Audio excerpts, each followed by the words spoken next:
Hello friends, welcome to Devanshka diaries. ఇప్పుడు మీరు వినబోతుంది కొంచెం మధురం కొంచెం విరహం స్టోరీలోని 23వ భాగం.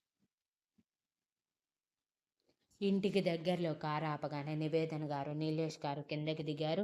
వాళ్ళు దిగటమే రుద్ర కారు రివర్స్ చేసుకొని వెళ్ళిపోతే నివేదన గారు ఒక నిట్టూర్పు విడిచి, ఇప్పుడు మనం లోపలికి వెళ్తే ఎంత పెద్ద గొడవ జరుగుతుందో అని అన్నారు. కానీ నీలేష్ గారి మనసులో కూడా అదే ఉండటంతో మౌనంగా ముందుకు నడిచారు.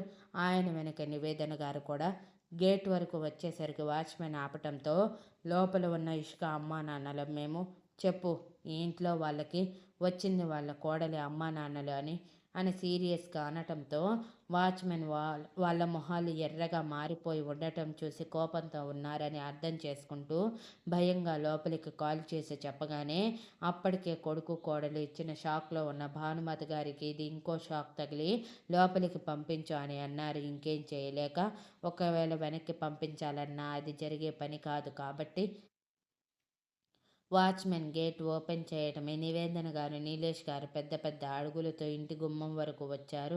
కానీ లోపలికి అడుగు పెట్టకుండా ఇష్క ఇష్క అంటూ గట్టిగా అరిచారు.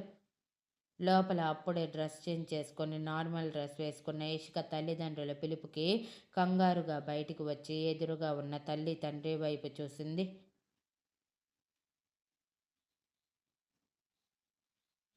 వాళ్ళు కోపంతో ఊగిపోతూ కనిపించగానే మమ్మీ డాడీ అని పిలవగానే, రాయిష్గా మనం వెళ్ళిపోదాం అని చాలా సీరియస్గా పిలిచారు. ఇషిక ఆ మాటలు పట్టించుకోకుండా పరుగున వాళ్ళ దగ్గరికి వెళ్ళాలనుకునేలోపు భానుమతి గారు ఇషిక చేతిని పట్టుకొని ఆపేసి, ఎక్కడికి వెళ్తున్నావు ఇషిక? ఇప్పుడు నువ్వు ఈ ఇంటి కోడలివి, అలా ఎలా వెళ్తావు చెప్పు? వెళ్ళకూడదు, నువ్వు ఇప్పుడే ఇక్కడే ఉండాలి అని అన్నారు. ఇషిక భానుమతి గారి వైపు అయోమయంగా చూస్తూ, అదేంటి అత్త అలా అంటావు? వచ్చింది నా అమ్మ నాన్న, వాళ్ళ కోసం నేను వెళ్ళకపోతే ఎలా? వాళ్ళు ఎవరో కాదు, మీకు ఆడపడుచు, నీ భర్తకి చెల్లి కూడా. వాళ్ళ దగ్గరికి మీరు వెళ్ళకపోతే నేను వెళ్తాను అని కొంచెం సీరియస్గా చెప్పి తన చేతిని వదిలించుకోవటానికి చూస్తుంటే, భానుమతి గారు సీరియస్గా నివేదన గారి వైపు, నీలేష్ గారి వైపు చూస్తూ, ఎవరైతే ఏంటి, నా పర్మిషన్ లేనిది ఈ ఇంట్లోకి ఎవరూ అడుగు పెట్టడానికి వీల్లేదు, నువ్వు అడుగు బయట పెట్టడానికి వీల్లేదు.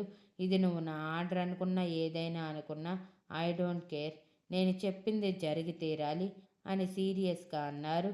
ఆ అరుపులకి బయటికి వచ్చిన ఇవాన్ విసుగ్గా, ఏం చేస్తున్నావు మమ్మీ నువ్వు? తన తల్లిదండ్రులు వస్తే మాట్లాడే రైట్ లేదని ఎలా అంటున్నావు?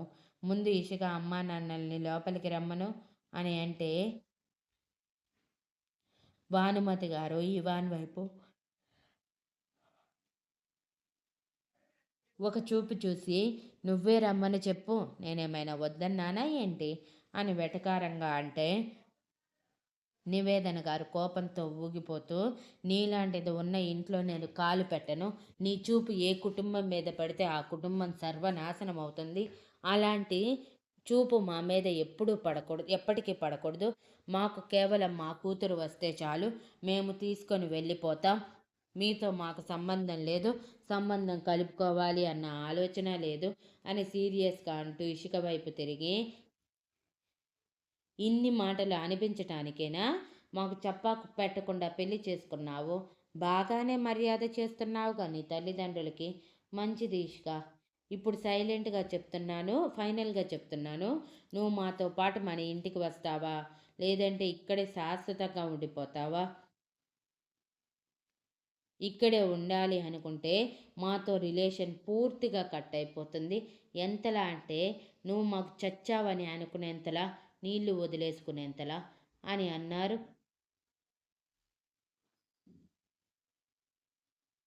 ఇవాన్ ఆశ్చర్యంగా ఆవిడ వైపు చూస్తూ కిందకి దిగుతూ, అదేంటి అలా అంటారు? బ్రతుకున్న కూతుర్ని అంత మాట అనాలా? తను నన్ను ఇష్టపడి పెళ్లి చేసుకుంది, అందులో తప్పేం లేదు కదా అని అడిగాడు కొంచెం కోపంగానే. అవునా? అది నిన్ను ఇష్టపడి చేసుకుందా? మరి దానికి తెలీదా మీ కుటుంబం వల్ల మా కుటుంబానికి జరిగిన అన్యాయం, నీ తల్లి మాకు చేసిన అన్యాయం? తెలిసి కూడా కావాలని ఈ ఇంటికి వచ్చిందంటే ఏమనుకోవాలి దాన్ని? మమ్మల్ని వద్దనుకుంటేనే కదా!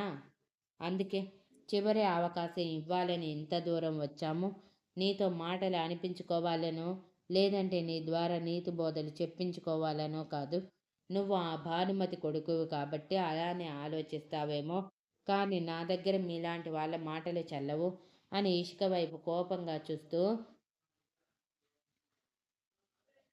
చెప్పేది నీకే ఇషిక, వస్తావా? లేదా నువ్వు చచ్చావని అనుకోమంటావా? ఇదే మా ఫైనల్ మాట. మీ నాన్న మాట కూడా నా మాట మీద ఉన్నారు అని అనగానే ఇషిక ఆశ్చర్యంగా నీలేష్ గారి వైపు చూస్తే, నీలేష్ గారు క్షణం ఆలస్యం చేయకుండా, అవును ఇషిక, నువ్వు ఇప్పుడు వస్తే మా కూతురిగా తిరిగి వస్తావు. లేదంటే మాత్రం చచ్చిన మా కూతురిగా గోడ మీద ఫోటోగానే తప్ప మా మనసులో పూర్తిగా తుడిచిపెట్టుకుపోతావు. ఇక నిర్ణయం నీదే. 5 నిమిషాల్లో నీ నిర్ణయం చెప్పు. నీ నిర్ణయం మాకు తెలియాలి అని సీరియస్గా అన్నారు.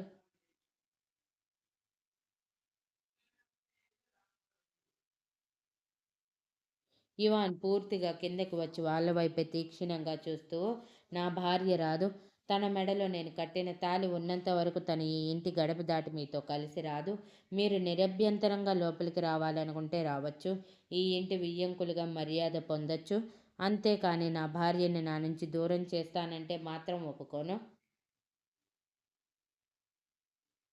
అసలు ఎందుకు నా నుంచి మీ కూతుర్ని దూరం చేయాలనుకుంటున్నారు? బలవంతంగా చేయాల రీజన్ నాకు చెప్పండి. దానికంటే ముందు నా గురించి మీకు తెలుసా? నేను ఎలాంటి వాడినో తెలుసా? తెలియకుండా నోటికి వచ్చినట్టు ఎందుకు మాట్లాడుతున్నారు? ఇంతవరకు మీరు ఇషిక తల్లిదండ్రులని ఎంతో కొంత గౌరవం ఉండేది, మర్యాద ఉండేది. కానీ మీ మాటల వల్ల అదంతా పోయేలా ఉంది. మిమ్మల్ని చూస్తుంటే మీరు పంతం కొద్దీ మీ కూతురి జీవితాన్ని నాశనం చేసేలా కనిపిస్తున్నారు అంటూ ఏడుస్తున్న ఇషిక భుజం చుట్టూ చేయి వేసి దగ్గరికి తీసుకొని, తను వస్తానన్నా ఇప్పుడు నేను పంపించను. మీరు ఏదైనా తేల్చుకోవాలనుకుంటే నాతో తేల్చుకోండి అని సీరియస్గా అన్నాడు. ఇంతలో ఆ అరుపులకి బయటికి వచ్చారు ప్రకాష్ గారు. ఆయన గుమ్మంలో నిలబడిన చెల్లిని, బావని చూసి ఆశ్చర్యపోయారు ముందు. ఆ తర్వాత సంతోషంగా నివేదన, నీలేష్ అంటూ పరుగున కిందకు వచ్చి, రండి రండి లోపలికి రండి. మీరెప్పుడు వచ్చారు అని ఆహ్వానిస్తుంటే, నీతో మాట్లాడటానికి మేము రాలేదు. నీ మొహం చూడటం కూడా మాకు ఇష్టం లేదు. నా కూతురికి ఎన్ని మాయమాటలు చెప్పి ఇలా మాకు చెప్పకుండా పెళ్లి చేశావు?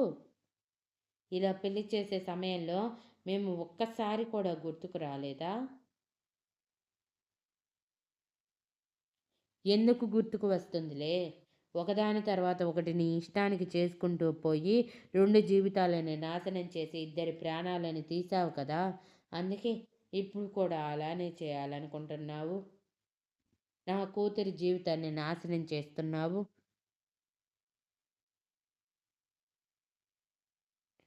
నీ భార్య కాని భార్య గురించి తెలిసి కూడా నా కూతుర్ని ఈ ఇంటి కోడల్ని చేసుకున్నావు. అంటే దీని వెనక నీకు భాగం ఉందని అర్థమవుతుంది అని నివేదన గారు ఆవేశంగా అంటుంటే, నీలేష్ గారు ఆవిడని ఆపుతూ, మీరు మాతో మాట్లాడేది, మమ్మల్ని లోపలికి పిలిచేది, మర్యాదలు చేసేది ఏది వద్దండి. మాకు మిమ్మల్ని చూడటం కూడా ఇష్టం లేదు. ఇక మాట్లాడాల్సిన అవసరం ఏంటి? మా కూతుర్ని మాకిచ్చేస్తే మేము వెళ్ళిపోతాము. ఎంతో మర్యాదగా అడుగుతున్నాము. కాదని మీరు రెచ్చిపోతే మేము ఎంత దూరం వెళ్తామో కూడా మీరు ఊహించలేరు అని గంభీరంగా అన్నారు. Thank you for listening and please like, watch, share, comment and subscribe.